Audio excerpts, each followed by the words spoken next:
Hi friends, welcome to my YouTube channel. तो आज की हम लोग करंट अफेयर की क्लास को देखते हैं। 37वें राष्ट्रीय खेलों में प्रथम स्थान पर कौन सा राज्य रहा है? तो प्रथम स्थान पर इस बार महाराष्ट्र रहा है। महाराष्ट्र के सीएम एकनाथ शिंदे हैं और यहाँ के गवर्नर रमेश बैस हैं। महाराष्ट्र ने इस बार 228 मेडल टोटल जीते, जिसमें कि 80 मेडल गोल्ड के हैं। और इस बार 37वें राष्ट्रीय खेलों का शुभंकर मोगा रहा था और इस बार की आदर्श वाक्य गेट सेट गो है। और 37वें राष्ट्रीय खेलों को स्पॉन्सर पेटीएम कर रहा था।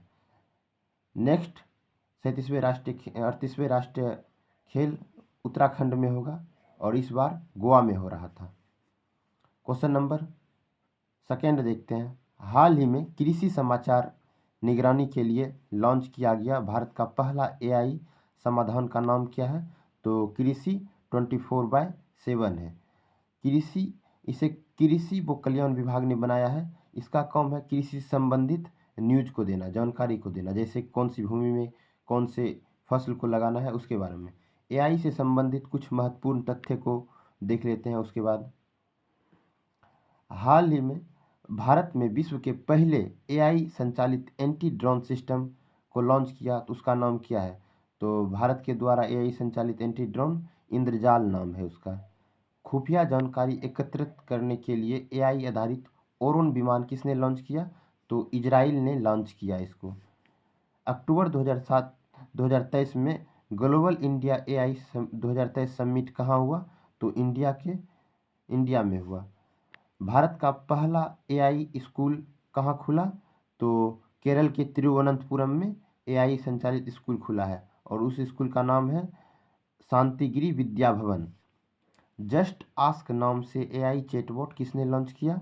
तो मध्य प्रदेश ने जस्ट आस्क नाम से एआई चैटबॉट लॉन्च किया। मेटा माइक्रोसॉफ्ट ने एआई आधारित नए भाषा मॉडल को लॉन्च किया, उसका नाम क्या है? तो मेटा और माइक्रोसॉफ्ट ने मिलकर एआई आधारित नया भाषा को लॉन्च किया है, उसका नाम है लामा A2। किस राज्य ने एआई आधारित न्यूज एंकर को लॉन्च किया? तो एआई आधारित न्यूज एंकर को लॉन्च किया है उड़ीसा, जिसका नाम है कि लिसा नाम है उसका। एलन मस्क ने एआई आधारित स्टार्टअप किस नाम से लॉन्च किया? तो उसका नाम है XAI। किस यूटी ने भारत का पहला टेलीमानस चैटबॉट को लॉन्च किया है? तो जम्मू कश्मीर ने टेलीमानस चैटबॉट को लॉन्च किया है। किसने ग्रामीण भारत के लिए एआई चैटबॉट जुगलबंदी को लॉन्च किया है? तो माइक्रोसॉफ्ट ने एआई चैटबॉट जुगलबंदी को लॉन्च किया है। जेनरेटिव एआई टोपाज किसने लॉन्च किया है? तो इंफोसिस ने अभी हाल ही में ब्रांड एम्बेसडर को बनाया है, जिसका नाम है राफेल नडाल, और फीमेल में ईगा स्वीटोक को बनाया है। पहला वैश्विक एआई समिट की मेजबानी कौन करेगा? तो ब्रिटेन इस बार की एआई समिट की मेजबानी करेगा। स्टैंड यूनिवर्सिटी ने सर्वाधिक एआई निवेश वाले देशों में भारत की रैंक को कितना दिया है? तो भारत की रैंक है इसमें 5th। ओपन एआई को किसने लॉन्च किया है? तो चैट जीपीटी ने ओपन एआई को लॉन्च किया है। जीपीटी का फुल फॉर्म होता है generative pre trained transformed. AI chatbot Bard को किसने लॉन्च किया है? तो गूगल ने एआई चैटबॉट बार्ड को लॉन्च किया है। एआई का ग्रैंडफादर किसे कहा जाता है? तो जेफरी हिंटन। तो 2023 में जितने भी एआई से रिलेटेड क्वेश्चन थे उस सब को हमने देख लिया।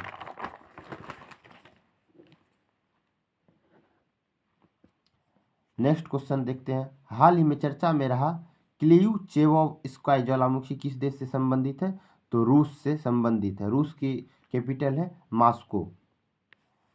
हाल ही में जारी क्यूएस एशिया यूनिवर्सिटी रैंकिंग 2024 में कौन सा विश्वविद्यालय शीर्ष पर रहा है?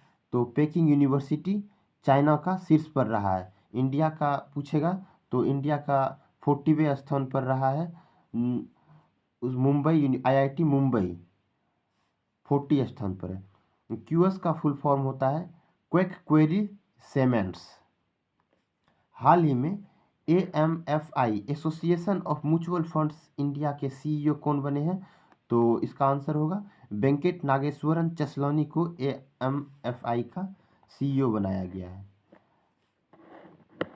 हाल ही में राष्ट्रीय कानूनी सेवा दिवस कब मनाया गया है? तो 9 नवंबर को राष्ट्रीय कानूनी सेवा दिवस मनाया गया। क्वेश्चन नंबर नेक्स्ट देखते हैं।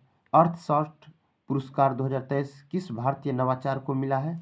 तो S4S टेक्नोलॉजी और बुमित्रा को अर्थशॉट पुरस्कार 2023 का नवाचार मिला है। इसे सिंगापुर में घोषणा हुई इसको देने की, और इसे प्रिंस विलियम रॉयल फाउंडेशन के द्वारा दिया जाता है। हाल ही में राष्ट्रीय मानवाधिकार संस्थानों का 14वां अंतर्राष्ट्रीय सम्मेलन कहाँ हुआ? तो 14वां अंतर्राष्ट्रीय सम्मेलन डेनमार्क के कोपेनहेगन में हुआ है। यह हर 3 वर्ष में इसका आयोजन होता है, और इस बार की थीम है यातना और अन्य दुर्व्यवहार। हर क्वेश्चन की थीम बहुत इंपॉर्टेंट रहता है। आजकल के एग्जाम में थीम को लेकर के ज़्यादा क्वेश्चन पूछ लिया जाता है। NHRC नेशनल ह्यूमन राइट के अध्यक्ष इसे बनाया गया है, तो अरुण मिश्रा को बनाया गया है। इसके यह रंगनाथ मिश्रा समिति पर बनाया गया। 1993 के एक्ट के द्वारा NHRC को बनाया गया था। हाल ही में चर्चा में रहा ओलंपस AI मॉडल का संबंध किससे है? तो अमेजॉन से ओलंपस AI का संबंध है। GPT-4 को टक्कर देने के लिए इसका लॉन्च किया गया है। GPT ओपन AI की कंपनी है। आयुर्वेद दिवस 2023 कब मनाया जाएगा? तो आयुर्वेद दिवस 10 नवंबर को। इस बार की थीम है एक स्वास्थ्य के लिए आयुर्वेद। क्वेश्चन नंबर लास्ट देखते हैं आज का। अंडमान सागर में पहली बार म्यांमार और किस देश के बीच मरुमैक्स अभ्यास का आयोजन किया गया? तो रूस के साथ मरुमैक्स अभ्यास किया गया। तो आज के लिए दोस्तों इतना ही। अगर सेशन अच्छा लगा हो please like, subscribe and share my YouTube channel.